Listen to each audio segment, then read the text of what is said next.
எல்லாருக்கும் happy new year. சிங்கப்பூரில் நாங்கள் நியூ இயர் செலிப்ரேட் பண்ணுறதுக்காக ஒரு இடத்துக்கு போயிருந்தோம். அதை பற்றின வீடியோ தான் இது.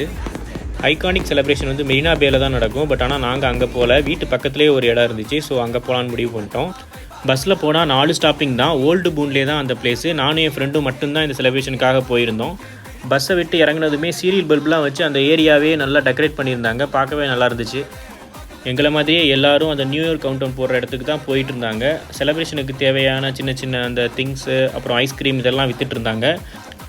இதுதான் ஆக்சுவல் செலிப்ரேஷன் ஸ்பாட்டு. அங்கே ஒரு பெரிய ஸ்டேஜ் போட்டிருந்தாங்க. செம க்ரௌடு, எல்லோரும் நல்லா வைப் பண்ணிட்டு இருந்தாங்க. நாங்கள் போனது ஒரு 11:30 போல் தான். ஏன்னா ரொம்ப நேரம் வெயிட் பண்ணுற மாதிரி வரும். ஒரு ½ hour நின்றுட்டு வந்துடலான்ற பிளானில் தான் நாங்கள் போனோம். மியூசிக் போட்டு எல்லோரும் வைப் பண்ணிட்டு இருந்தாங்க. ஒரு குட்டி பையன் அவங்க அப்பாவோட ஷோல்டரில் உட்காந்து டான்ஸ் ஆடிட்டு இருந்தான். அது வந்து பார்க்கவே நல்லா இருந்துச்சு.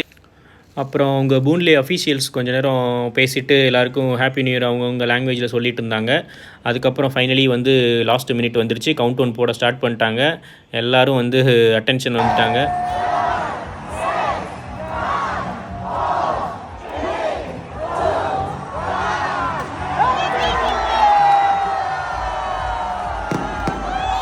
ஆக்சுவலி கிராக்கர்ஸ் வெடிக்கிறத வந்து ஃபஸ்ட் டைம் பார்க்குறேன் நான் சிங்கப்பூரில். ஏன்னா தீபாவளி கூட அதெல்லாம் கிடைக்காது, கடையிலலாம் இருக்காது, நம்ம வெடிக்கவும் கூடாது.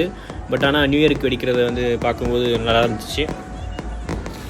அப்புறம் கிராக்கர்ஸ் வெடிக்கிறத கொஞ்சம் நேரம் வேடிக்கை பார்த்துட்டு எல்லோரும் கலைஞ்சு போக ஆரம்பிச்சிட்டாங்க. போகும்போது பஸ்ஸு வந்து ரொம்ப க்ரௌடாக இருந்துச்சு. ஸோ அதனால் நாங்கள் நடந்தே போகலான்னு முடிவு பண்ணிட்டு அப்படியே மெதுவாக நடந்து போயிட்டுருந்தோம். அப்போது போகிற வழியில் வந்து KFC ஓப்பனில் இருந்துச்சு. சரி, ஓகே, அப்படியே சாப்பிட்டு போயிடலான்னு ஃப்ரெண்டு சொன்னான். சரின்னு சொல்லிட்டு உள்ளே பூந்துட்டோம். ஆனால் பெருசாக பசிக்கலை. ஸோ அதனால் ஒரே ஒரு மீல் வாங்கி நானும் என் ஃப்ரெண்டும் ஷேர் பண்ணி சாப்பிட்டோம். சரி, நியூ இயர் வந்துருச்சு, இனிமேல் வந்து ஹெல்த்தியாக சாப்பிட்ணும், ப்ரொடக்டிவாக இருக்கணும் அப்படின்னு நினச்சோம். பட் ஆனால் டே 1 விளங்கும்டான்ற மாதிரி ஆயிடுச்சு. ஓகே, நீங்களும் இந்த பிளேஸ்க்கு வந்திருந்தீங்கன்னா கமெண்ட் பண்ணுங்கள். பாய்.